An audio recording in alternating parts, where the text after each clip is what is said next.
আছো তোমরা সবাই? আশা করছি ভালো আছো আর তোমাদের প্রিপারেশনও ঠিকঠাক চলছে। এখন প্রায় রাত 11টা বাজছে আর আমি এখন করব রিজনিং প্র্যাকটিস।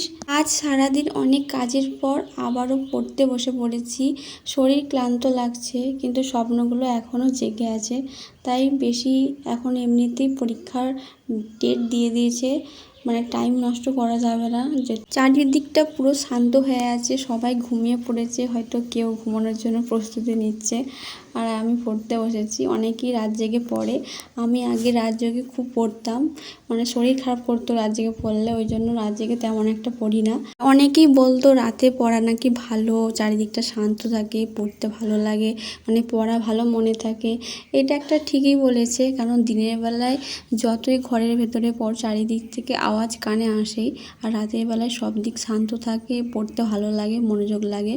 কিন্তু আমার অতটাও মানে কি বলবো, রাতে পড়াটা অভ্যাস নেই, প্রবলেম হয়, শরীর খারাপ হয় প্রচুর, ওই জন্য আমি রাতে একদম পড়ি না খুব একটা।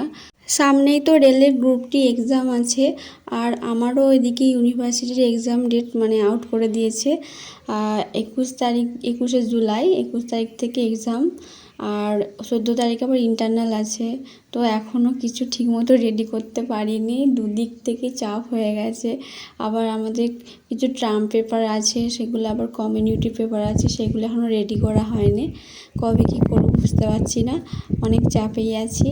আর এক্সাম দুটো একসাথেই পড়লো ওটাই ভাবছি। তো যাই হোক, বেশি ভেবে লাভ নেই, জীবনটাই পরীক্ষা, পরীক্ষা দিয়ে যেতে হবে। তো শুধু পড়াশোনার তো পরীক্ষা হয় না, সব জিনিসেরই পরীক্ষা হয়, জীবন মানে পরীক্ষা। তো যাই হোক, আমি প্রথমে আজকে রিজনিং করছিলাম, মানে আজকে বলতে রাতে আমি শুধু আজকে রিজনিং করবো বলে ঠিক করেছিলাম। তো রিজনিংয়ের মধ্যে আমি হচ্ছে কোডিং, ডিকোডিং, ব্লাড রিলেশন, তারপর অ্যানালজি, আর একটা কী যেন করছিলাম, একসাথে ওগুলো করছিলাম প্র্যাকটিস। সব এগুলো পিআইকিউ প্রশ্ন, তো এগুলি বারে বারে দেখছি যেগুলি বেশি আসে। আর সিটিং অ্যারেঞ্জমেন্ট এগুলো করছিলাম। পরীক্ষার সময় এক একটা রিজনিং এমন দিয়ে দেয়, মানে সিটিং অ্যারেঞ্জমেন্ট থেকে মানে এত প্রবলেম হয় মাঝে মাঝে, কি বলবো।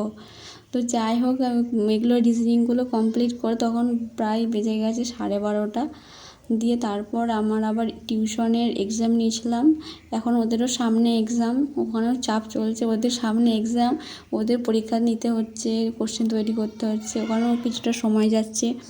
তো ওদের পরীক্ষা নিয়েছিলাম, সেই পেপারগুলো আবার দেখছিলাম। আর মাত্র কয়েকদিন বাকি, আর এমনিতে আর নতুন কিছু তো করা যাবে না, যেগুলো পড়েছি সেইগুলো ভালো করে রিভিশন করছি আর বেশি করে ম্যাথ আর রিজনিং প্র্যাকটিস করছি। আমার রিজনিংটা খুব একটা ভুল হয় না, তাও মানে প্র্যাকটিস তো করতেই হবে, তাই না? প্র্যাকটিস না করলে হবে না।